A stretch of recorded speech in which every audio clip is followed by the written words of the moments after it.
Hi friends, welcome back. If you're new here, welcome. My name is Kristen and this is my YouTube channel.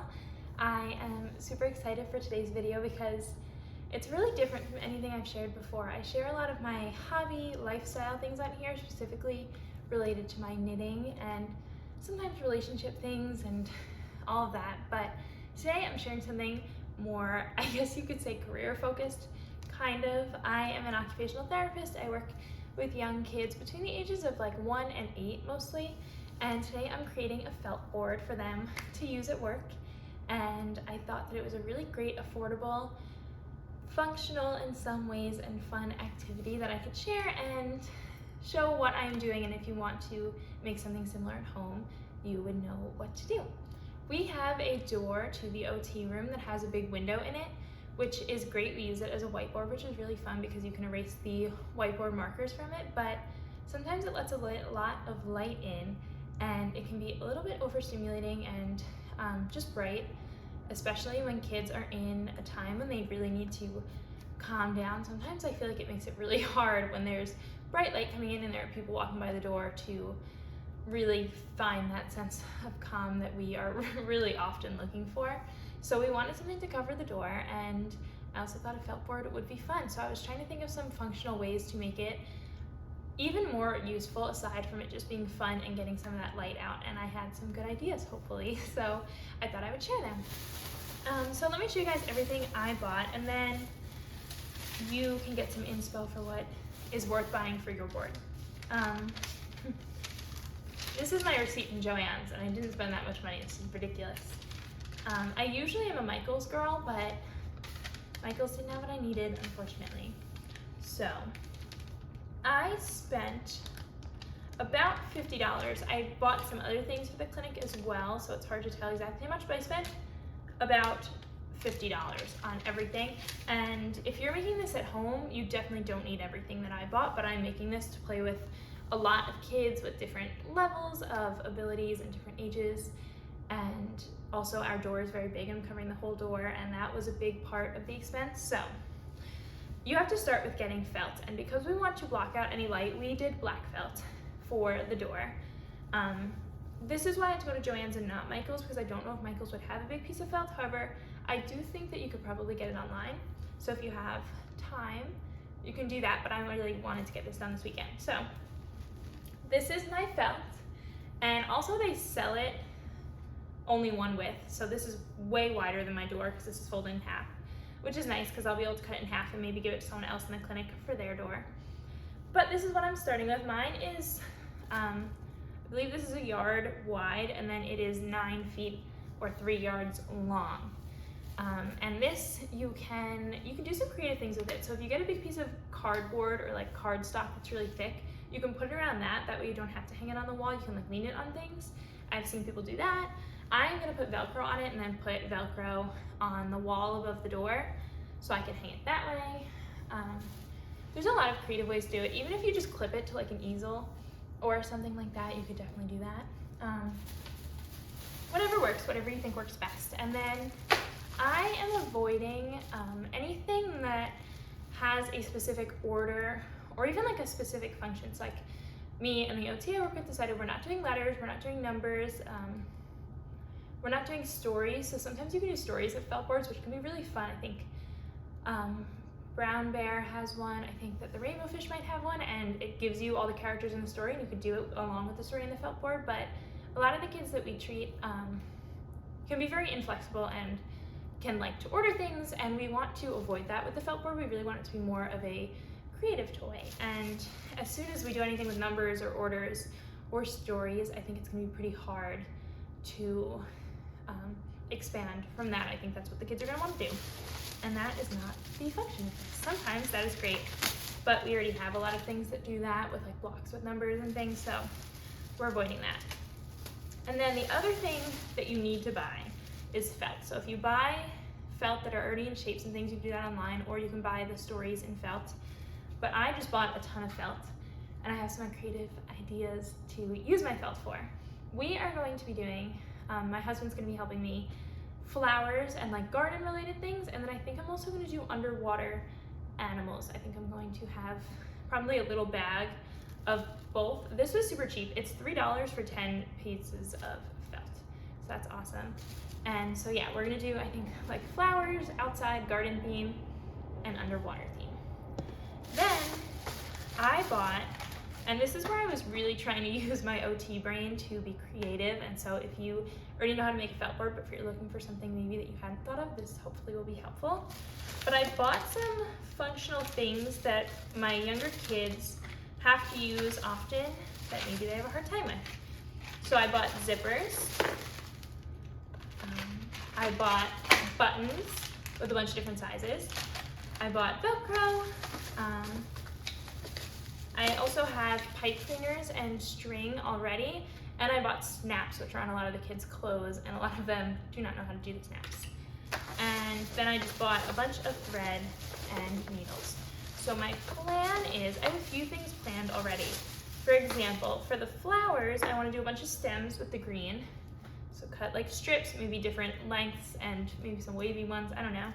And then sew a button onto the top of each, and then cut out the flower shapes with a hole in the middle, and the kids have to put the flower on the button, and that will help practicing doing buttons because buttons are pretty tricky. So I think that will be a really good one. And then once they put the flower on the button, then the whole thing just sticks right on the wall. I was thinking for some of our underwater animals, like the fish, maybe we can use some of the clasps, snaps, and make the fish body and then the fish tail, and they snap together. I was thinking maybe the zipper, like an octopus, like making the head and then the 8 tentacles, and then they zip together. And then they go up on the wall. I think a sun could be a fun thing to do. Maybe a starfish, I don't know. Anything you can think of, and you obviously don't have to do garden and underwater theme. I just think that those leave a lot of room for being creative, and there's tons of shapes and colors and things, which makes it really exciting. Another thing I'm gonna do with the string is for my kids, they're practicing tying their shoes. I'm gonna do some pieces where there's maybe some kind of lace in it, and then they have to practice tying the knot and the bow in order to connect 2 pieces together. But anything you can think of that's functional. I thought about doing some water bottle tops. I saved a few bottles, especially ones that were a little bit sturdier, and I'm going to cut off the top and see if I can find a way to make it so that the top of the water bottle holds 2 pieces together to practice opening and closing a water bottle, because I know that is tricky for some kiddos. I have some pipe cleaners that I'm gonna practice twisting together, because twisting pipe cleaners is surprisingly hard as an adult. It doesn't seem very hard, but some of my kids have a hard time with that. And I think that's everything I've thought of so far. However, I'm still brainstorming. So I want to do tying for shoelaces. I want to do buttons, zippers, and snaps. I wanted to get magnets, but they didn't have any, which is so weird. Like the magnet strips, you want to be careful with magnets that kids are not putting them in their mouths. So you want them big enough, like a strip. A thin strip is much better than the little circles.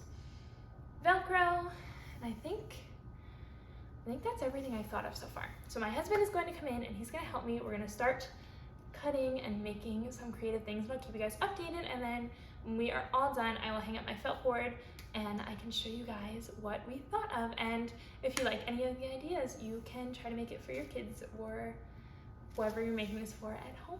So I hope that this is helpful. I'm very excited, and I will talk to you guys when we have some shapes cut out. Bye. Good morning. It is Monday morning, so we got a lot of work done this weekend, and I'm really happy with how it came out. So I wanted to show you guys everything we did. My husband helped me a ton.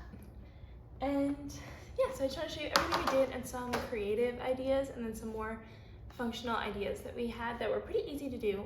So hopefully you can try them at home.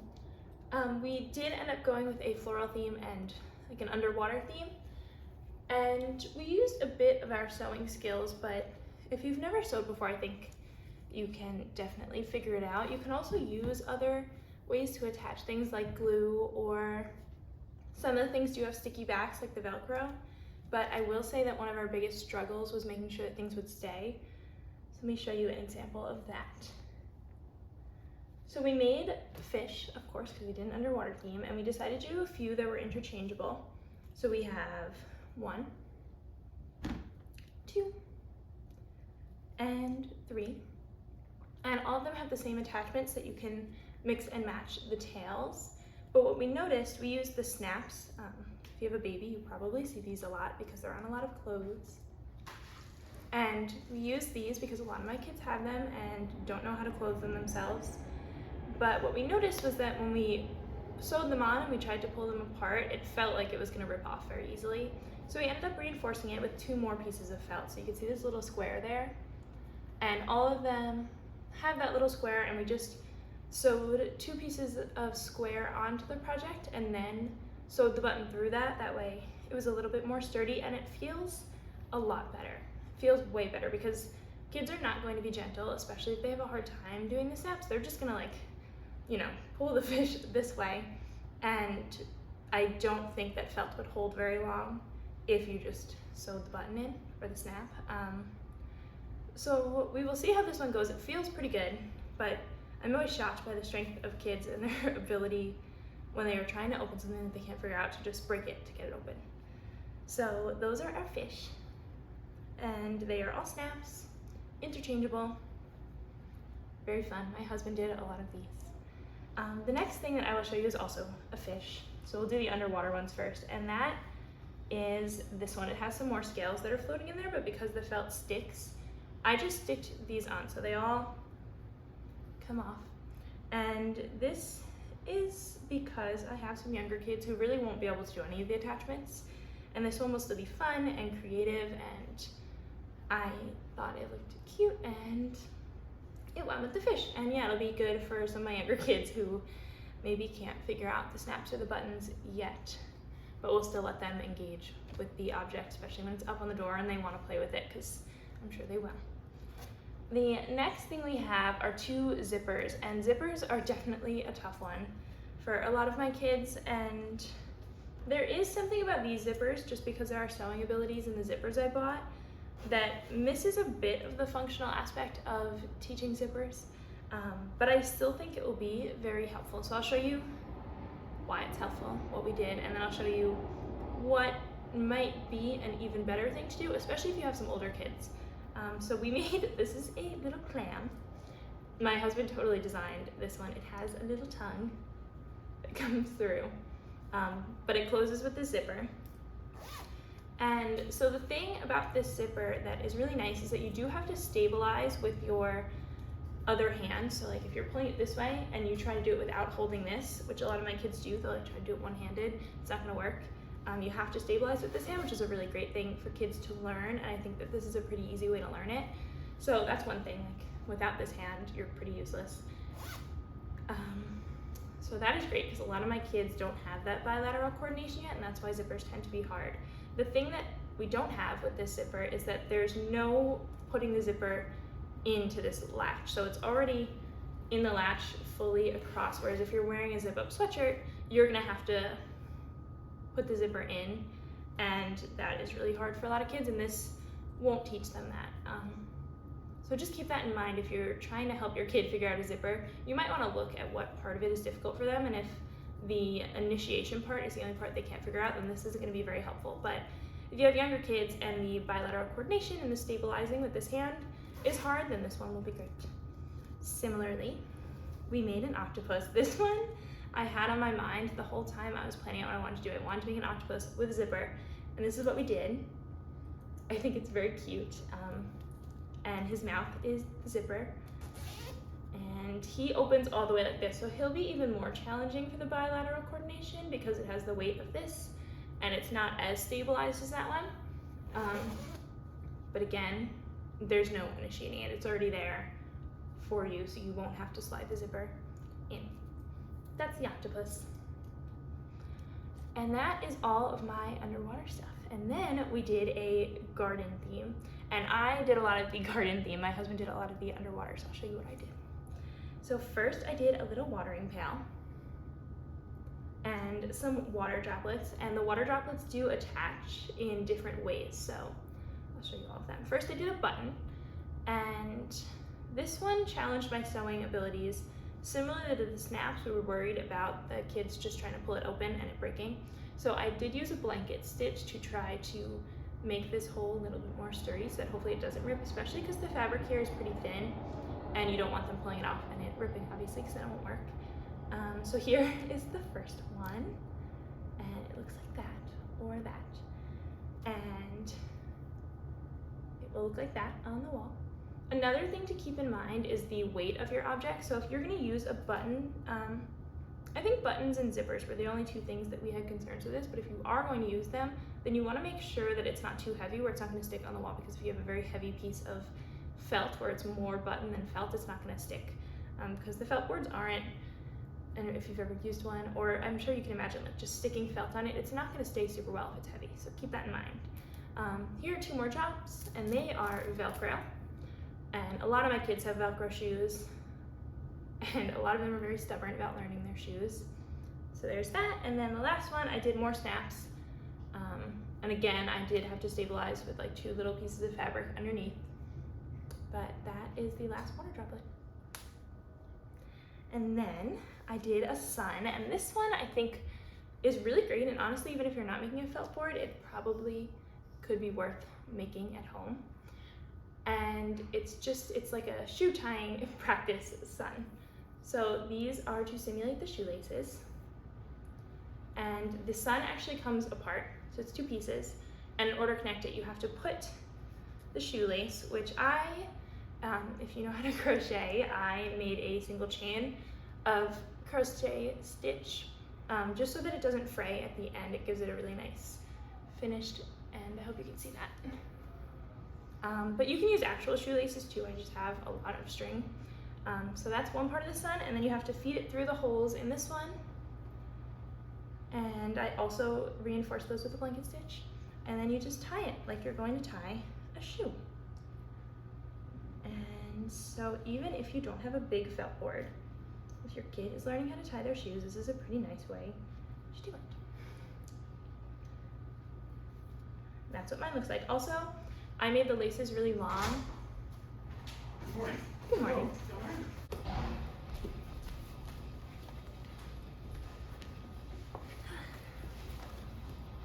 Hi, sorry I got interrupted, and I do have to leave for work in a few minutes, so I will hang this up when I get there. Maybe I'll show you guys how it looks up on the door, but this is the sun. It is to practice tying shoelaces. If you make the laces longer, it will be much easier to do, and if you make the laces shorter, it'll be more challenging, so that's something to keep in mind. The last thing that I have, and then we're all done, are the flowers for the garden. So there's this one, this one, this one, this one, and this one. And I did buttons for most of them. So they just go on and off like this. And again, I did reinforce these. I sewed on the button normally, so hopefully they're fine. They feel very sturdy. So we will see. Hopefully they're sturdy. They felt much sturdier than the snap, so I didn't reinforce them in the same way, but I did reinforce the holes on here. And so I have 3 flowers with buttons. I varied the button sizes. I also varied the smoothness of the buttons. So this one has a little lip around the outside, and you will actually notice while doing them that kids will probably have a much easier time with something with a little bit of texture and a lip like that versus this one, although it's bigger, which is obviously very nice and easier for kids. It is super smooth, so it might be a little bit harder for them to really get their grasp on. So just something to keep in mind. Maybe you can also do different materials. So I have definitely had kids that like a wooden button is super easy, but a plastic one is really hard or something like that. But these are my flowers with buttons, and I'm really happy with how they came out. These were probably the easiest thing to do. I did all the flowers in the time it took Michael to do one fish. So if you are unsure about your sewing abilities, you can look up how to sew on a button. It's pretty easy, and then the rest is just cutting. Like the zippers, if you don't know how to sew, will be a lot harder to learn versus the flowers are pretty easy. And then these two, I did Velcro just because I definitely have kids that can't do the buttons, and I wanted something that they could also engage with. So this is a little blue tulip, and this one is a red flower, and this one felt very sturdy pulling it on and off because I used a much bigger piece of Velcro. However, this one I used a small one, so this circle is actually just me sewing the Velcro on to make sure it stays. And it does feel very sturdy, so I don't think that'll be a problem. But these are my 2 Velcro flowers. And that is everything that I made for my felt board. I am going to go today and measure out the black felt on the door and hang it up and see how that goes, and then add everything on. I put all of the materials that I used in this big bin, which I'm gonna just leave at the office. And that is everything that we did this weekend. We did it over the span of 2 nights and we got everything done. So it was a commitment, but I think it was totally worth it. I'm excited to see how the kids react today. And that's it. I hope you guys enjoyed watching this. Bye.